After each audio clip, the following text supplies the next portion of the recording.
ദൈവ തിരുനാമത്തിന് മഹത്വം ഉണ്ടായിരിക്കട്ടെ. ജീവിതത്തിൽ ഒരിക്കലെങ്കിലും ചതിക്കപ്പെട്ട ഒരു വ്യക്തിയാണ് നീ. ജീവിതം മറ്റുള്ളവരാൽ ചതിക്കപ്പെട്ട് ജീവിതത്തിന്റെ കറുത്ത നാളുകളിലൂടെ യാത്ര ചെയ്ത വ്യക്തിയാണ് നീ. നിന്നോടൊരു കാര്യം പറയട്ടെ, നീ ചതിക്കപ്പെട്ട് കഴിഞ്ഞപ്പോൾ മനുഷ്യർ മുഴുവൻ നിന്നെ ചതിയെന്ന് വിളിച്ചേക്കാം. കർത്താവ് അങ്ങനെയല്ല കേട്ടോ. കർത്താവ് നിന്റെ കൂടെ ഇരിക്കുന്നവനാണ്. ഈ ചതിക്കുന്ന മനുഷ്യരൊക്കെ ചെയ്യുന്നത് എന്താണ്? അവരൊരിക്കലും ചതിച്ചു എന്ന് പറയില്ല. അവരാരെയാണോ ചതിച്ചത് അവർ അവരെ ചതിച്ചു എന്ന് പറയും. അവരേത് വ്യക്തിയാണോ ചതിച്ചത് ആ വ്യക്തിയാണ് എന്നെ ചതിച്ചതെന്ന് ഈ ചതിയന്മാർ പറഞ്ഞു നടക്കും. ചതി ആദിമകാലം മുതൽ നമുക്ക് വേദപുസ്തകത്തിൽ കാണുവാൻ സാധിക്കും. ചതിക്കപ്പെട്ടവർ എക്കാലം ജീവിതത്തിൽ ഒറ്റപ്പെട്ടു പോയവരാണ്. പക്ഷേ സത്യത്തിന്റെ ഒരു തിരുനാളം നിനക്ക് വേണ്ടി കാത്തിരിക്കുന്നു. അസത്യത്തിന്റെ വഴികളിലൂടെ കുറെ കാലം ലോകം സഞ്ചരിക്കും. പക്ഷെ സത്യത്തിന്റെ വഴി ഒരു കാലത്ത് തുറക്കും. അസത്യങ്ങളുടെ ചീട്ടുകൊട്ടാരങ്ങളെല്ലാം തകർന്ന് സത്യത്തിന്റെ വായ തുറക്കുന്ന ഒരു കാലഘട്ടം ഉണ്ടാവും. ചതിയുടെ കഥകൾ വേദപുസ്തകത്തിൽ നമുക്ക് കാണുവാൻ സാധിക്കും.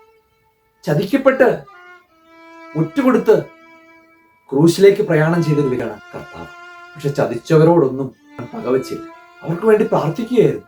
നിന്റെ ജീവിതത്തിൽ ചതിച്ചവരോടൊക്കെ നിനക്ക് ക്ഷമിക്കാൻ സാധിക്കുന്നു. അവരോട് പോയി നാളെ അവരുടെ സ്നേഹം പങ്കിട്ട് അവരുടെ ജീവിതത്തിലേക്ക് ഇറങ്ങി വരാനോ ഒരു പക്ഷെ നിനക്ക് സാധിച്ചൊന്നും വരില്ല. പക്ഷെ അവർക്ക് വേണ്ടി നിനക്കൊന്ന് പ്രാർത്ഥിക്കാൻ സാധിക്കുമോ? വളരെ ബുദ്ധിമുട്ടായ ഒരു കാര്യമാണ്.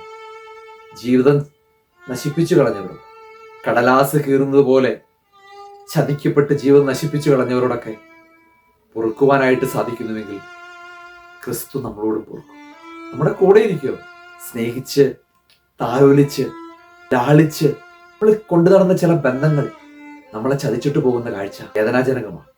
ജീവിതത്തിൽ ചതിച്ച പലരുമുണ്ട്, ബിസിനസ്സിൽ ചതിക്കപ്പെട്ട പലരുമുണ്ട്, കുടുംബ ബന്ധങ്ങളിൽ ചതിക്കപ്പെട്ട പലരുമുണ്ട്, വ്യക്തിബന്ധങ്ങളിൽ ചതിക്കപ്പെട്ട പലരുമുണ്ട്. ഒരുപക്ഷെ ചതിക്കപ്പെട്ട അവസ്ഥയിലൂടെ പോയ നീ ഒത്തിരി വേദന അനുഭവിച്ച നാളുകളായിരിക്കും. ഇങ്ങനെ ചിന്തിക്കുന്നുണ്ടായിരിക്കാം, എന്തുകൊണ്ടാണ് എന്നെ അവർ ചതിച്ചിട്ട് പോയത്? ഞാനൊരു കാര്യം ഓർമ്മിപ്പിക്കട്ടെ നിങ്ങളോട്. മനുഷ്യരിങ്ങനെയാണ്. ഈ ഭൂമിയിൽ നമ്മൾ എത്ര സ്നേഹിക്കുന്നവരും ഒരുപക്ഷെ ചിലപ്പോൾ ചതിച്ചിട്ട് പോയേക്കാം. ഒറ്റ സ്നേഹിതരാണ്, ചങ്കോട് ചേർന്ന് നിൽക്കുന്നു എന്ന് പല മനുഷ്യരും നീ കരുതുന്നുണ്ടായിരിക്കാം. ജീവിതത്തിൽ ചിലപ്പോൾ നിർണായക നിമിഷങ്ങളിൽ അവർ നമ്മളെ ചതിച്ചേക്കാം. ചതിക്കാത്ത ഒരു സ്നേഹിതനുണ്ട്. കാൽവരിയിൽ രണ്ട് കള്ളന്മാരുടെ നടുവിൽ തൂക്കപ്പെട്ട ക്രിസ്തു സകല ചതിയിലും പെട്ടവനാണ്. അസത്യത്തിന്റെ കൂമ്പാരങ്ങൾ അവന്റെ മുകളിൽ ഇട്ടുമൂടിയിരുന്നു. പക്ഷേ ഈ ചതിയുടെ ആയുസ് 3 ദിവസം ഉണ്ടായിരുന്നു. 3-ാം ദിവസം എല്ലാ ചതിയന്മാരെയും എല്ലാ അസത്യങ്ങളെയും അവൻ പിഴുതുമാറ്റി തള്ളിമാറ്റി സത്യത്തിലേക്ക് കടന്നു. അതാണ് ഉത്ഥാനം. ചതിക്കപ്പെട്ടവരോട് ഓർമ്മിപ്പിക്കട്ടെ, നിനക്ക് വേണ്ടി ഒരു ഉത്ഥാനം കാത്തിരിക്കുന്നുണ്ട്. നിന്നെ ചതിച്ചവരൊക്കെ വളരെ പ്രൗഢിയോടുകൂടി നടന്നു പോകുന്നുണ്ടായിരിക്കും നിന്റെ മുമ്പിൽ. നീ തകരണ്ട, നീ പതരണ്ട. നിനക്ക് വേണ്ടി ഒരു ദിവസം കർത്താവ് ഒരുക്കിയിട്ടുണ്ട്. നിന്നെ ചതിച്ചവരുടെ മുമ്പിൽ ഉയർത്തുന്ന ഒരു കർത്താവ് നിന്നെ മാനിക്കും. അവന്റെ സന്നിധിയിലേക്ക് നീ ചേർന്നില്ല. ചതിക്കാൻ കൂട്ടുന്നവരോട് ഓർമ്മിപ്പിക്കട്ടെ, ക്രിസ്തുവിന്റെ പക്ഷത്ത് നിങ്ങളില്ല. ക്രിസ്തുവിന്റെ സ്നേഹം നിങ്ങൾക്ക് കാണില്ല.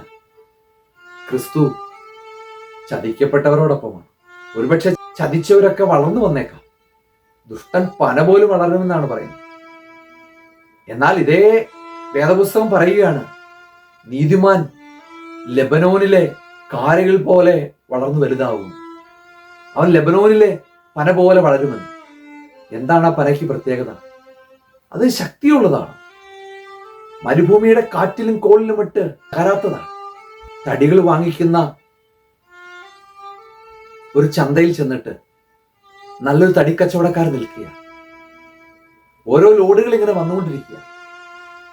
അപ്പൊ ആളുകൾ ഇങ്ങനെ അത് നല്ല തടിയാണ്, ഇത് നല്ല തടിയാണ്, ഇത് വാങ്ങിക്കണം എന്നൊക്കെ പറയുക.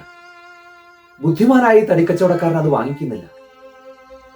കുറച്ച് സമയം കഴിഞ്ഞപ്പോൾ ഒരു വലിയ വണ്ടിയിൽ കുറേയധികം തടികൾ കൊണ്ടുവരിക. അദ്ദേഹം മാർക്കറ്റിൽ ഇല്ലാത്ത വില കൊടുത്ത് ആ തടി വാങ്ങുക. അദ്ദേഹത്തിന്റെ കൂട്ടുകാർ ചോദിച്ചു, കാണാൻ ഭംഗിയുള്ള നല്ല കാതലുള്ള ഒത്തിരി തടികൾ വന്നു, എന്തുകൊണ്ടാണ് നീ അതൊന്നും വാങ്ങാത്തത്? അദ്ദേഹം പറഞ്ഞു, ഞാനിപ്പോൾ വാങ്ങിയ തടിക്കൊരു പ്രത്യേകതയുണ്ട്. അത് കൊടുങ്കാറ്റടിക്കുന്ന മലയുടെ മുകളിൽ നിന്ന് വളർന്നതാണ്. കാറ്റിനെയും കോളിനെയും പ്രതിരോധിക്കാൻ ശക്തിയുള്ള നല്ല കാതലായ തടിയാണ്. പ്രിയമുള്ളവരെ, ചതിക്കപ്പെട്ടവരുടെ മധ്യത്തിൽ നിന്നുകൊണ്ട് വിതുമ്പിക്കരയാതെ അവരുടെ മുമ്പിൽ ശിരസ്സുയർത്തിക്കൊണ്ട് കർത്താവിനോട് ചേർന്നിരുന്ന് പറയണം, ആരൊക്കെ എന്നെ ചതിച്ചാലും, ആരൊക്കെ എന്നെ തള്ളിക്കളഞ്ഞാലും എൻ്റെ കർത്താവ് എൻ്റെ കൂടെയുണ്ട്. എൻ്റെ കർത്താവ് എൻ്റെ കൂടെയുണ്ട്. 121 സങ്കീർത്തനം 6 വാക്യം പറയുകയാണ്, പകൽ സൂര്യനെങ്കിലോ രാത്രി ചന്ദ്രനെങ്കിലോ നിന്നെ ഉപദ്രവിക്കുകയില്ല. കർത്താവ് സകല ദോഷങ്ങളിൽ നിന്നെ കാത്തുകൊള്ളും. അവൻ നിന്റെ ആത്മാവിനെ കാത്തുകൊള്ളും. നീ പേടിക്കണ്ട. നിന്നെ മനുഷ്യർ ചതിച്ചിട്ട് പോയേക്കാം. നിന്നെക്കുറിച്ച് ഒരുപാട് മോശമായ കാര്യങ്ങൾ പൊതുജന മധ്യത്തിൽ പറഞ്ഞുകൊണ്ട് നടക്കുന്നതായിരിക്കും. മനുഷ്യരല്ല ഈ പറയുന്നവരോടൊപ്പമാണ്. ചിലപ്പോൾ ഒരു പക്ഷെ കണ്ണീര് കൂടെ ചേർത്ത് വെച്ചിട്ടായിരിക്കും അവർ പറയുന്നത്. കണ്ണീര് ചേർത്ത് വെച്ച അസത്യങ്ങൾക്ക് നല്ല മാർക്കറ്റാണ് ഈ കാലഘട്ടത്തിൽ. പക്ഷെ കണ്ണീരില്ലാത്ത സത്യങ്ങൾക്ക്, നഗ്ന സത്യങ്ങൾക്ക് ഒരുപക്ഷെ കണ്ണീരിന്റെ ചുവ കാണില്ല. അതൊരു പക്ഷെ കാലങ്ങൾ മൂടി വയ്ക്കപ്പെട്ടേക്കാം. പക്ഷെ ഒരു കാലത്ത് അത് തുറന്നു വരും. നീ പേടിക്കണ്ട. നിന്നെ ചതിച്ചവരെയൊക്കെ നിന്റെ മുമ്പിൽ മുട്ടുകുത്തിക്കുന്ന ഒരു കാലം കർത്താവ് കൊണ്ടുവരും. ചരിത്രം നേർരേഖകളിലൂടെ മാത്രം സഞ്ചരിക്കുന്നതല്ല. ചരിത്രത്തിനൊരു പ്രത്യേകതയുണ്ട്. അത് വിതച്ചവൻ കൊയ്യുന്ന കാലഘട്ടങ്ങളിലൂടെ സഞ്ചരിക്കും. ആരെങ്കിലും ചതി വിതച്ചിട്ടുണ്ടെങ്കിൽ, നിന്നെ ചതിച്ചിട്ടുണ്ടെങ്കിൽ നീ പേടിക്കണ്ട. കാലം അവന്റെ തലയിൽ തീ കോരിടാൻ ശ്രമിക്കുമ്പോൾ ന്യായീകരണവുമായി, നിന്റെ ഭാഗം പക്ഷവുമായി നീ അതിനെ വെള്ളമൊഴിച്ച് കിടത്താൻ പോകേണ്ട ആവശ്യമില്ല. നിനക്ക് വേണ്ടി ഒരു വാതിൽ കർത്താവ് തുറന്നു തരും. നീ പേടിക്കണ്ട. നിന്നെ ഉയർത്തുവാൻ കർത്താവിന് സാധിക്കും. 125 സങ്കീർത്തനം 1 വാക്യം പറയുകയാണ്, യഹോവയിൽ ആശ്രയിക്കുന്നവൻ സിയോൻ പർവ്വതം പോലെയാണ്. നിനക്ക് പേടിക്കേണ്ട ആവശ്യമില്ല.